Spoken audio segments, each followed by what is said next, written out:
Hey everybody, we're going to be starting a new series called That's What He Said. What we do with what Jesus said. When I was little and our family would go out to eat, I would definitely always try to eat at Taco Bell.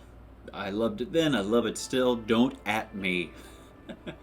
But a lot of times I would get outvoted for obvious reasons, and so our family would choose Subway instead. Now, Subway was great because you could get a lot of food for a little bit of money, and it was somewhat healthy unless I was ordering this guy. This is a pizza sub at Subway. I don't know if you've ever had it, but it's basically just an excuse to eat a pizza in bread form. So it's like Parmesan cheese and mozzarella cheese and pepperoni and marinara sauce from the meatballs. Not the meatballs though, just the sauce. And I think in this picture here, it looks like they've got some peppers and some onions going on. I never did that. I was more of a pepperoni sauce and cheese kind of guy. And my mom never really fought me on the issue because at least I was eating. But it was definitely not healthy for me. It was food, but it wasn't the food that I needed per se.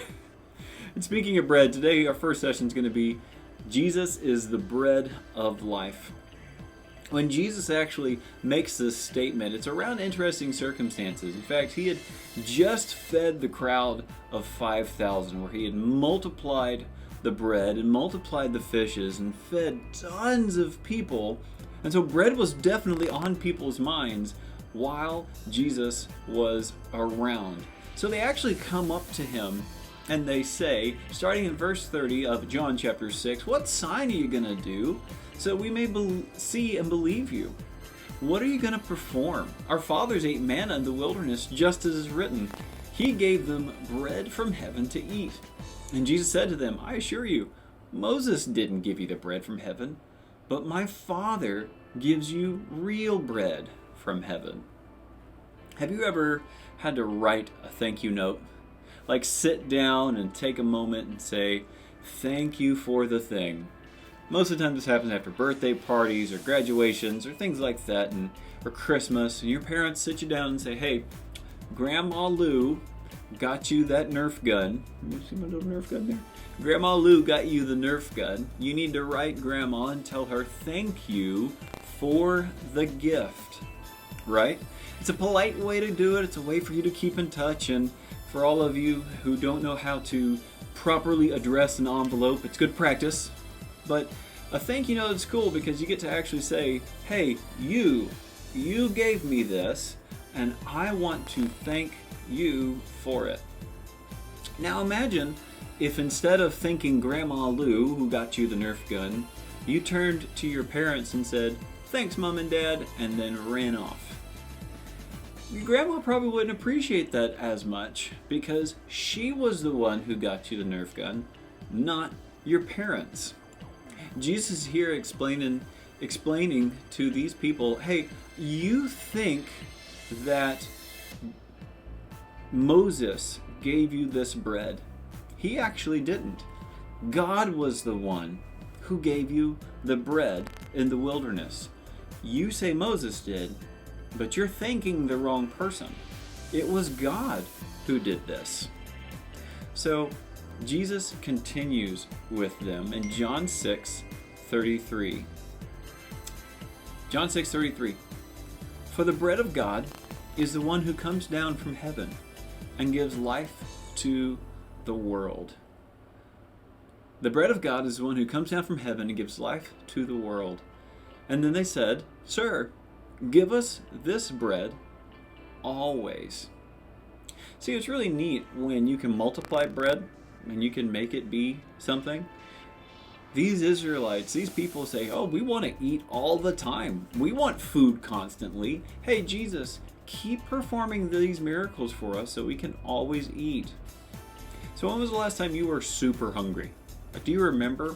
More than just like, lunch is in an hour, but like maybe skipped a meal hungry.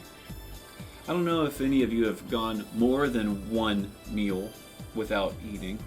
After a while, you understand that you need food. Like, food's an important part of your day. And if you skip food or you go without food, your body begins to take its toll. Like, it's a big deal.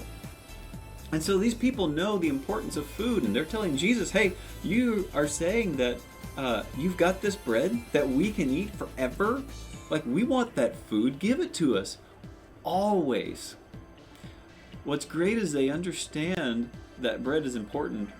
What's bad is they're missing the point of what they really need. And Jesus continues to explain in John 6:35 when he says, I am the bread of life, Jesus told them. No one who comes to me will ever be hungry, and no one who believes in me will ever be thirsty again. See, the point of this is that Jesus meets our needs. Sure, we might think that we want stuff, and we might say that, oh, but if I could have a pizza sub instead of like a sub with vegetables and all the good stuff that goes on it, like, man, that's what I need. I need pizza, not a nutritious meal. Jesus goes even beyond that when he says, no, I meet your greatest needs. I don't just feed you, I give you what you truly need. You don't just need food. Jesus is saying you need eternal food. You need something that will sustain you for eternity. The people here, they didn't get it. They thought Jesus was just talking about bread and meeting their earthly needs. The reality is Jesus was talking about meeting their needs much more than that. So are you in need? Is there something that you truly need? Maybe you need something more than just, maybe you need something that only Jesus can provide. It might be physically, emotionally, spiritually, relationally. Maybe you have a need and you're trying to think, how can I meet this need? How can I fulfill this thing that I really need? And instead, maybe you need to think, how can Jesus meet this need of mine?